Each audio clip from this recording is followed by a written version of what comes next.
want to give a little update on what's going on with the Bangka boat. Man, it's just looking like a brand new boat here. Right now, I'm doing a little touch up in places and come through and sand this off, putting a little bit of marine epoxy filler and just some little divots and things. Just going through filling this along this joint where there's like any little tiny little divot in, so I have a nice smooth joint down through here. And I also went through here on the boat and put a radius in right here. It's in at a radius down through here on both sides, because I am going to glass on this keel. A while back I had drilled this and I'd actually put a copper ring through there, and with a regular size for a boat plug. This is actually bought just for a boat, and we put it through there and epoxied it in. And she's getting all prepped up. See, I've got all that nice radius in here on it. Well, it's evening time. I came down and worked on this boat, go back upstairs, chill for a while, drink some water because it's hot, come back down, work on this boat, back and forth, back and forth, back and forth. It's evening time now, a little after 5 o'clock, and I think that I have it 100% prepped. Okay, let's try this again, because just as I was telling you that I think I have it 100% done, and I'm videoing, I look over and there was a spot that I missed, sanding. So now I think it's 100% done. Yeah, she looks good. Like a new boat. You get it all wiped down.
Alright, so what I'm doing right here is between this area here that I have marked and this area here, this wood has been cut too thin on this side.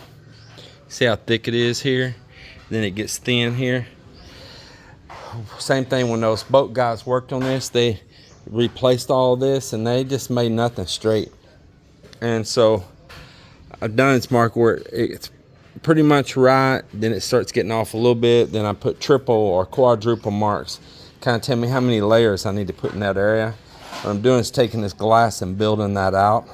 I'll get that floated out pretty even with this glass and resin laying up layers on it before I glass the whole boat. I want to get that all worked out. I'm going to put something else in there. I have a keel guard that I bought from 3M that would wear for a long time, and I don't want to have to do maintenance that you have to get the boat out, get it up in there, or flip it over, and you know, be crafting a new slipper ever so often. So I'm gonna try to do a one-shot thing on this and low maintenance. Now it's just a preliminary piece. I'm using some of this cloth right here, this weave, this lighter ounce. I'm using this in order to get a first wrap around that, and then I'm going to reinforce it again. I may put several layers on there, and I'm wrapping up around the side of the boat, and then my main glass will go over the top of that all the way down.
Well, I got this whole side of the boat fiberglassed here, and I got about half the other side.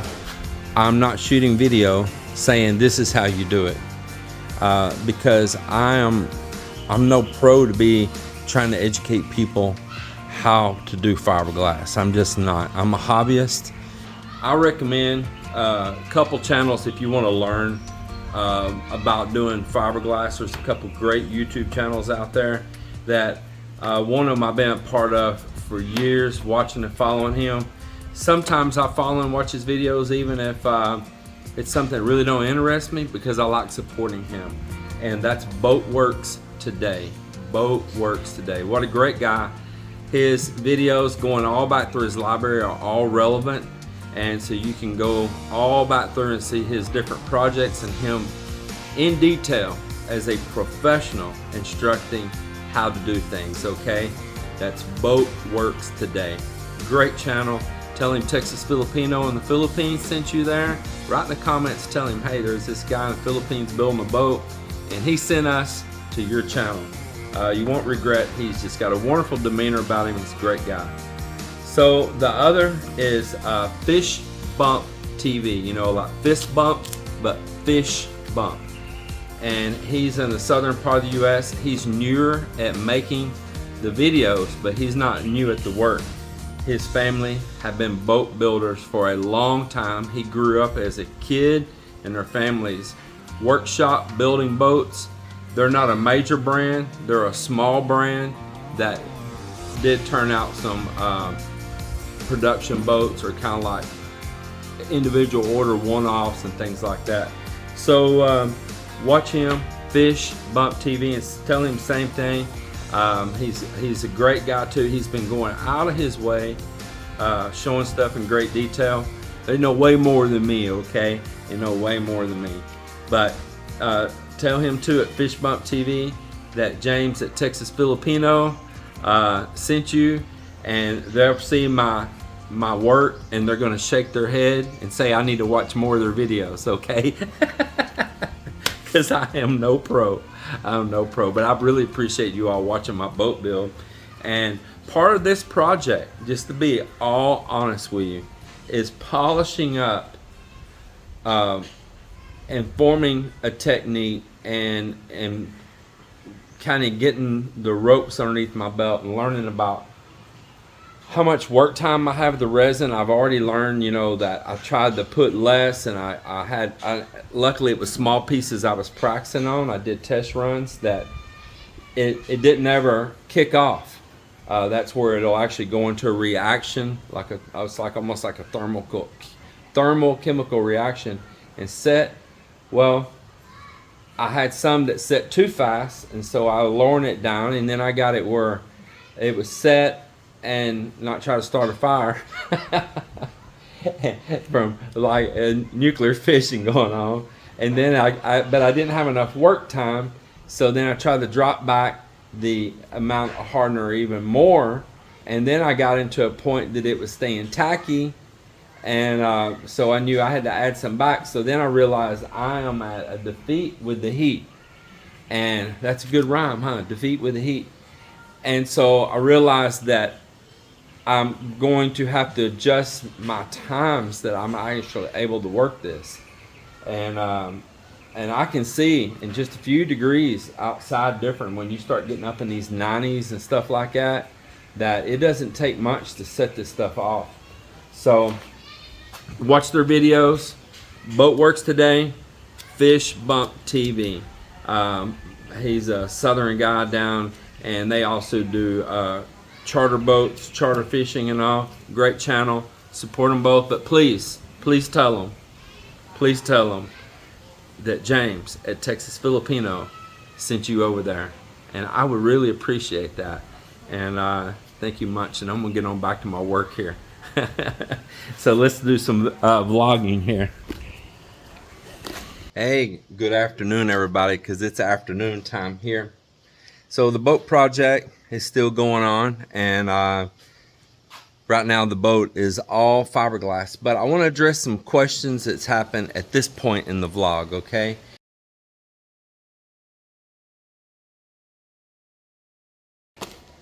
Number one question somebody asked, can I get carbon fiber here? Yes, they have right up here in Iloilo City. I just seen it even earlier. They have rolls of carbon fiber right there. So absolutely, I didn't price it, so I don't know what the price is. So let's look at this here. Get that little grass off of there.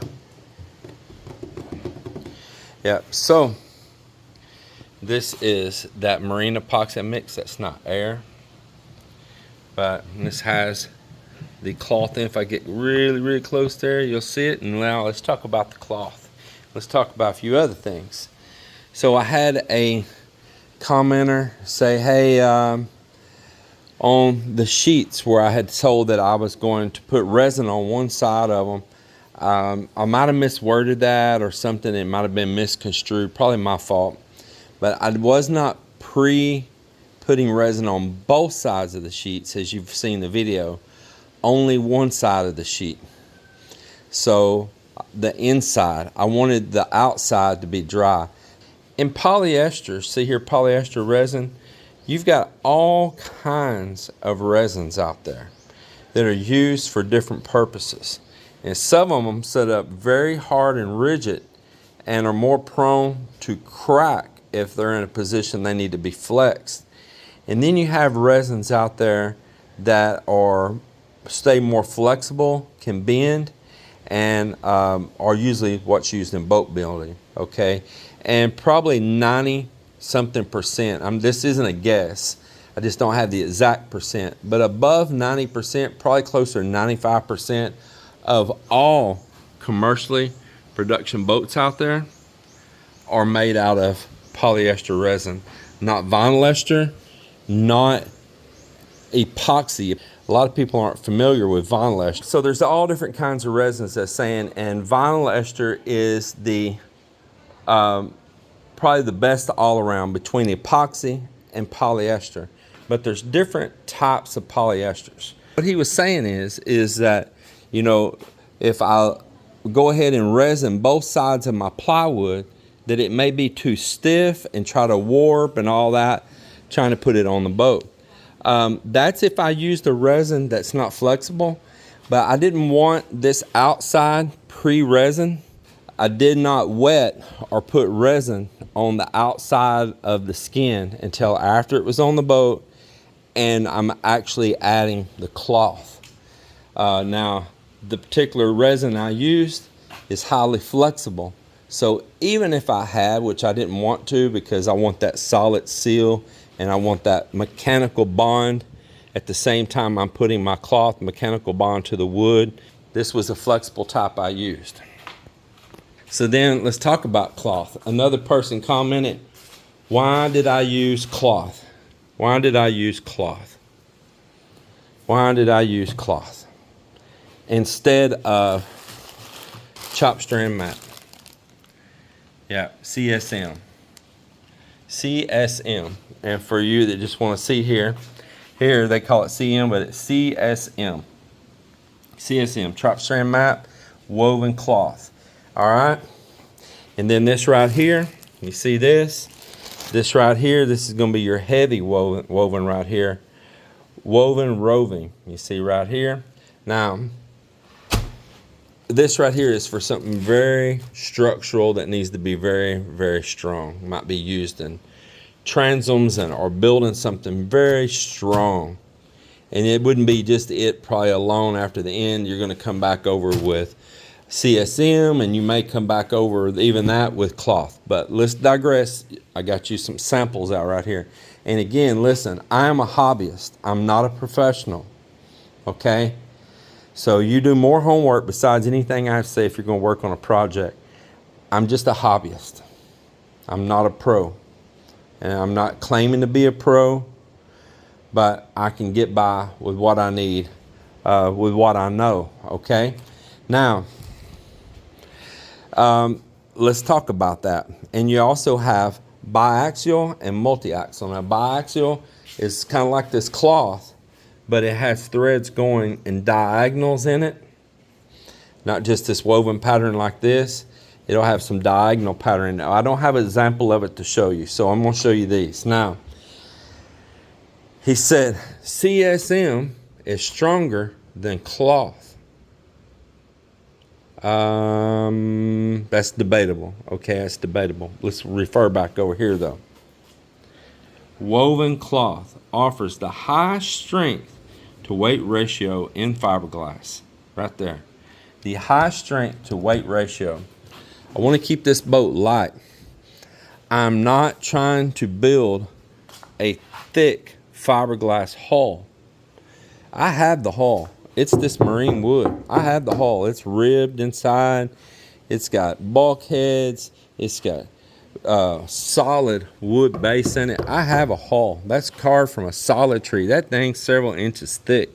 And because that's several inches thick and this wood and all that, the boat's already kind of heavy, okay? It's not super light. So I don't want to put too much resin on this boat. I want it to be enough that it'll do what I'm asking it to do, you know, keep it sealed and well protected and water weeping in. And this woven cloth on here gives some additional strength, definitely with the resin, but I'm not trying to depend on the fiberglass for my strength. All right, so it can be for debate as anything ever in this world. Is CSM stronger than woven? Now, a lot of times it's used together, and I'm just going to give you an example because I don't have a piece of it here. See this? A piece of this woven over CSM, you can buy it like that already made together as one piece like that, and that's if you're trying to get a lot of strength. The number one place I see these boats fail, just looked at one last night. Bebop next door was out working on his late last night, the red boat that goes in next door. In fact, I tell him I was going to give him some materials to fix it today. But usually right on this line between this big log and this is the failure point. That is normally where it is. And the other failure points is like inside, right up in here from the inside, it getting rained in, and that angle that it's at, the sun coming in, the rain coming in, the paint flakes, the water gets behind the paint, it soaks in the plywood, and it damages it from the inside out. So that's why I wanted the resin on the inside. So I hope you're following me and understand all that. I'll tell you another reason I use the cloth also. You want to hear that reason? Because I have had this cloth right here. I've had all this cloth in packages like this. Here's one of the old packages right here. You see how dirty and tired that is? You see how this stuff here has been laying around, got dirty, slid out of the package, fell off shelves and stuff, landed on the floor, nobody pick it up. I'm guilty too. I've had this cloth since probably 2016, and it's been laying around in my garage. I had several packages of it, not rolls, because here locally when you buy it, unless you buy a huge bulk, they have it in pre-packaged amounts like this, folded up, and I don't like that. I'm going to tell you there's a problem in that. And so I've had it, and I just wanted to use it. I just wanted to use it up. I was actually going to use CSM.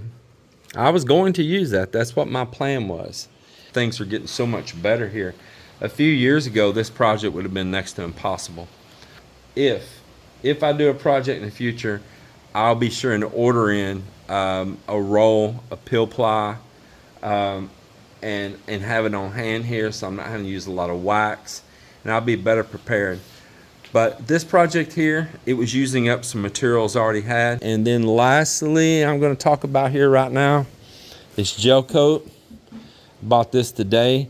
I asked for it the last time I was up there, and they said, no sir, we don't have none in stock, you got a special order. Today I walked in, they had a whole bunch of these on the shelf. Said a guy special ordered it and then never picked it up.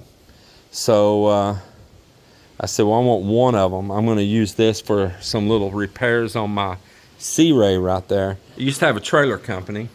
I built cargo trailers, aluminum, aluminum. It's called tag-along trailers. The name's still out there. I sold out. The company still using the name out there, but they're in another part of the country now. So tag-along trailers. Well, we built like I say, aluminum cargo trailers, usually with steel frame, tube steel frame, sometimes with aluminum and steel on the framing. Very, very strong trailers, and they were used either for cargo or for toy haulers or motorcycle trailers. You know, you in the West, you know what I mean. And at a company, we built those, and everything we built was special order. We didn't do production like where we're lining them up on looks like a car dealership or a trailer dealership. These are one-off orders that each trailer we built was custom spec for each customer, whatever they wanted it for. And I had a friend that was also involved with the trailer business, and we kind of did a little deal together because he had got these molds for these fiberglass trailers, in 2-part molds, just like a boat, upper and lower half and all. And we had that up in my shop, and we delivered those molds to had them at a couple different companies, fiberglass shops that went in there, and they used the molds that he acquired, and we did this little joint thing. It's mainly his deal, just to tell you the truth. Mine was mainly aluminum, but we kind of had a little moment right there that we were experimenting with this fiberglass trailer. And so we would deliver those molds over to these companies, and whoever could get it to it and turn those parts out, and they would go in there, of course, wax our molds, touch up any imperfection, maybe something got bumped during transporting them or whatever. The molds were all set up very stiff and rigid with casters on them, rollers on them. Roll them up on a trailer, lift them on a trailer with a forklift, whatever you want to do. And we'd get these parts pulled and then bring the parts back to the shop right there. What part means is like your upper half or your lower half, or doors or whatever it is. And then we would assemble them, and we would build a steel frame with rubber torsion axles and mount that fiberglass trailer down on it. And on the door configurations, it could be whatever the customer wanted. So we had these blanks that you could take and put in, and like leave a side door opening and then shoot the side door and then attach it. Or you could have a big cargo door in the back, or you could have, you know, double swing doors, or you could have like one wide door, double swing outdoors, or you could have a utility ramp. And we had pieces accordingly for that. Usually getting the doors done was the biggest task. It was a pain in the butt. So, and make sure they built them strong, because especially if it's a ramp door, because things going up and down. Anyway, when you didn't run your own fiberglass operation and you're depending on other companies that are for hire and all that, it's a nightmare trying to turn stuff out on time. We weren't up for like investing and getting all nasty and dirty and unhealthy in a big fiberglass operation. But I had my moment in time with all that, and some experience with that, and going to these shops and dealing with them, and man, and knowing what needed to happen, all that. Then the number 2 area that I learned about any of this fiberglass work was way before that. When my brother was young, he went to work for this company in Garland, Texas, called Fiberglass. Instead of fiberglass, Fiberglass. And Fiberglass distributed materials to all kinds of companies, but one of their biggest clients was, what's that? Maybe it was Ranger Boat, and they built these bass boats. And he hauled and distributed all of these materials to all these places using bulk of fiberglass. So it was like big old 55-gallon drums of resins and hardener and foam. Man, big old 5-gallon buckets to 35-gallon drums. I believe they were 35s to 55s of the part A and B for making foam. Of course, those boat manufacturers use that and fill a lot of voids like Ranger did.